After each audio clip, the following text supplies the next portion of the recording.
श्रीमद् भागवत तृतीय स्कंद यस्मता सिद्धातमिस्त्रारोधवादश्च यातनाम भुरक्ते नरो वा नारी वा मिथम संगेन निर्मिताम। ये सब यातनाएं तथा इसी प्रकार तामिस्त्र, अंधमिस्त्र एवं रौरव आदि नरकों की और भी अनेकों यंत्रणाएं स्त्री हो या पुरुष उस जीव को पारस्परिक संसर्ग से होने वाले पाप के कारण भोगनी ही पड़ती है। अत्रैव नरकम स्वर्गहितम आत्म प्रचक्षते यह यातना वे नारक्यस्तता यह पुलो लक्षितम। माता जी, कुछ लोगों का कहना है कि स्वर्ग और नरक तो इसी लोक में है, क्योंकि जो नारकी यातनाएं वे यहाँ भी देखी जाती हैं। एवं कुटुम्बम विभ्रान उदम्बर एवं वा विषजोभयम प्रेतय भुक्ते ततफलम दृश्यम।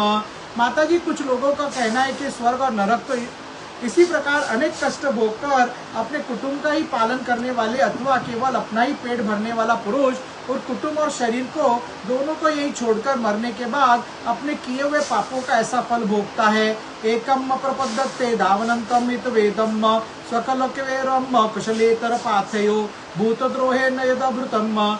अपने इस शरीर को यहाँ छोड़कर प्राणियों से द्रोह करके एकत्रित किए हुए पाप रूप पाथेय को साथ लेकर वो अकेला ही नरक में जाता है। देवनासदितम तस्य शमलम निरे पुमान भुक्ते कुटुंब पोषस्य हतवित्तम इवातुरम। अपने शरीर को यहीं छोड़कर प्राणियों से द्रोह करके एकत्रित किए हुए पाप रूप पाथेय को साथ लेकर वह अकेला ही नरक में जाता है। मनुष्य अपने कुटुंब का पेट पालने में जो अन्याय करता है उसको देवविहीन कुकुल व नरक में जाकर भोगता है। उस समय वह ऐसा व्याकुल होता है मानो उसका सर्वस्व लुट गया हो। केवले निहत धर्मे न कुटुम्बम याति जो मिस्त्रम चरमम तमसम पदम।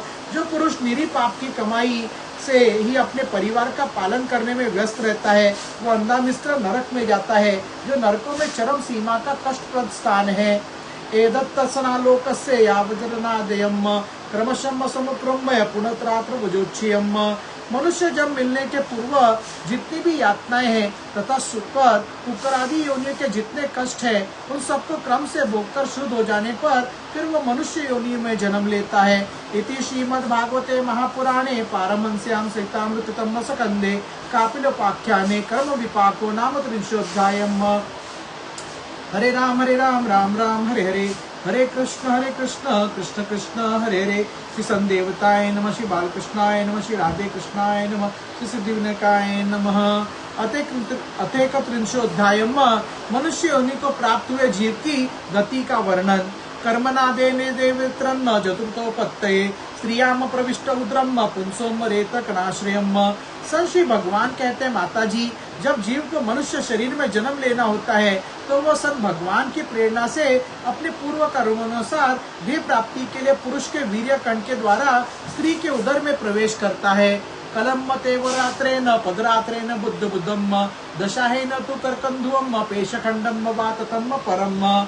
यहाँ वह एक रात्रि में स्त्री के रज में मिलकर एक रूप कलल बन जाता है, 5 रात्रि में बुद्ध रूप हो जाता है, 10 दिन में बेर के समान कुछ कठिन हो जाता है और उसके बाद मांसपेशी अथवा अंडज प्राणियों में अंडे के रूप में प्रणित हो जाता है। मासेन तो शिरोदाभ्याम ब्राह्मग विग्रहम नकलो मासित चरमानी लिंगरुसो वास्तविभियम। 1 महीने में उसके सिर निकल आता है, 2 मास में हाथ पैर आदि अंगों का विभाग हो जाता है और 3 मास में नख रोम अस्थि चर्म स्त्री पुरुष के चिन्ह तथा अन्य छिद्र उत्पन्न हो जाते हैं। चतुर्विर्वातवम सप्त पंचवियम श्रुतोदवम अषडविर्जार्णो वीतम कुक्षो ब्राह्म्यति दक्षिणे। 4 मास में उसमें मांसादि 7 धातुएं पैदा हो जाती हैं। 5वें महीने में भूख प्यास लगने लगती है और 6ठे मास में झिल्ली से लिपटकर वह दाहिनी कोख में घूमने लगता है। मार्तुज्जपदान पद्दरतो सदातुरुम सम्मते शेते विनमुत्रो गर्तम स चंतुर्तो तो संभवे।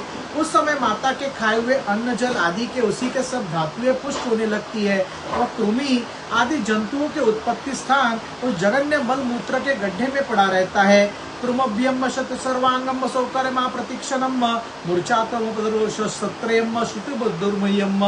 वह सन सुकुमार तो होता ही है, इसलिए जब वहाँ की भूखे कीड़े उसके अंग प्रत्यंग नोचते हैं तब अत्यंत क्लेश के कारण वह क्षण क्षण में अचेत हो जाता है। कटु तीक्ष्णो बलवालत्रुषादिरिबलम्यम मातृभुक्तो सस्पृष्टिम स्वतो वेदनम। माता के खाए हुए कड़वे, तीखे, गरम, नमकीन, रूखे, खट्टे आदि उग्र पदार्थों का स्पर्श होने से उसके सारे शरीर में पीड़ा होने लगती है। उल्बेन सत्रतुत्रेश्च भरियावृतम आस्ते कृतवाशिरम कुकक्ष भुग्नो पृष्ठ शिरोधरम। वह जीव माता के गर्भाशय में झिल्ली से लिपटा और हाथों से घिरा रहता है। उसका सिर पेट की ओर तथा पीठ और गर्दन कुंडलाकार मुड़े रहते हैं। अलकल्पम स्वाद चेष्टायम शकुंतकैवे पंजरे तत्तरब्दो स्मित देवात कर्म जन्म शब्दोद्भवम स्मृतरामनुच्छ्वासम शर्मम कीम नाम विंदते। वह पिंजड़े में बंद पक्षी के समान पराधीन एवं अंगों को हिलाने डुलाने में भी असमर्थ रहता है। इसी समय अदृष्ट की प्रेरणा से उसमें स्मरण शक्ति प्राप्त होती है। तब अपने सैकड़ों जन्मों के कर्म याद आ जाते हैं और वह बेचैन हो जाता है तथा उसका दम घुटने लगता है। ऐसी अवस्था में उसे क्या शांति मिल सकती है।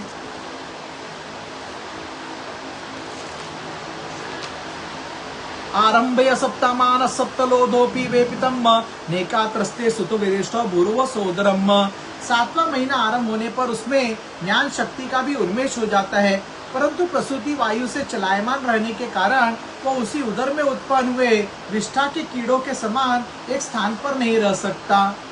नाथमान ऋषिभीरतम सप्तवृद्धिम कृतांजलियम तुर्विततम विकलवया वाचा यनोदुरपित्तम।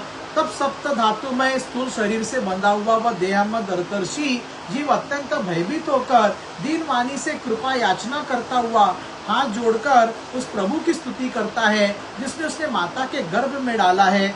जंतुर्वाच तस्य प्रसन्नम वित्यम जगदच्यात तनानधूतर्वि चरणारविंदनम सोहम वृजामि शरणम महतोभ्यम में निदर्शी गतिदर्शत्वनुरूपा। जीव कहता है मैं बड़ा अधम हूँ, सन भगवान ने मुझे जो इस प्रकार की गति दिखाई है वह मेरे योग्य ही है। वे अपने शरण में आए हुए इस नश्वर जगत की रक्षा के लिए ही अनेक प्रकार के रूप धारण करते हैं। अतः मैं भी भूतल पर विचरण करने वाले उन्हीं के निर्भय चरणार बिंदु की शरण लेता हूँ। यस्तवत्र बद्ध इव कर्मे वीरावृता तत्मा भूतेन्द्र शामिल मायाम आस्ते विशुद्धम विकार खंड बोध मातपान्ना हृदय वसितम नमामि। जो मैं जीव इस माता के उदर में देह, इंद्रिय और अंतकरण रूपा माया का आश्रय कर पुण्य पाप रूप कर्मों से आच्छादित रहने के कारण बुद्ध की तरह हूँ, वही मैं यही अपने संतप्त हृदय में प्रतीत होने वाले उन विशुद्ध उपाधि रहित अविकारी और अखंड बोध स्वरूप परमात्मा को नमस्कार करता हूँ। यम पंचभूत रच्यते रहितम शरीरे छन्नो इतेन्द्रिय गुणार्थत्व चिदागो मोहम तेन वकुंठ महीनानुवर्ष्यम तमेन वंदे परमम प्रकृति पुरुषोम सन्न।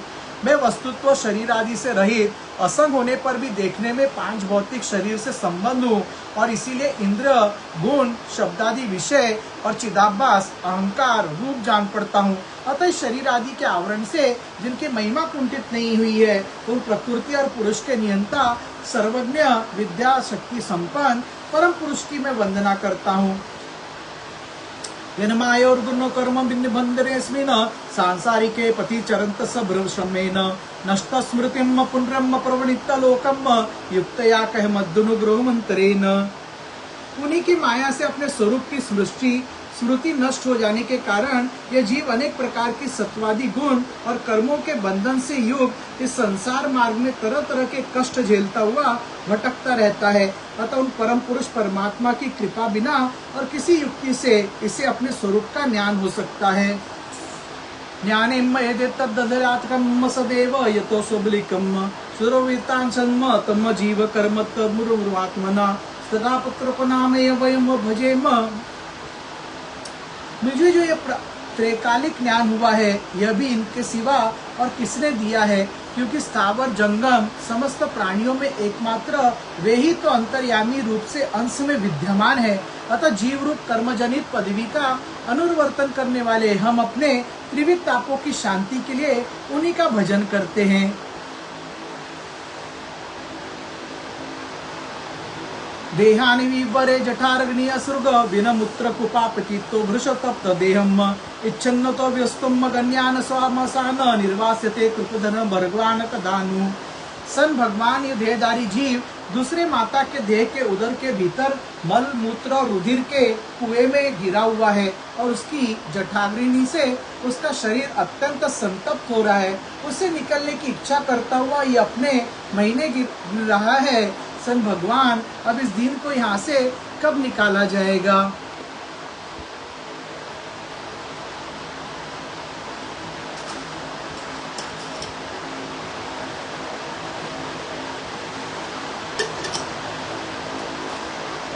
रिकवरी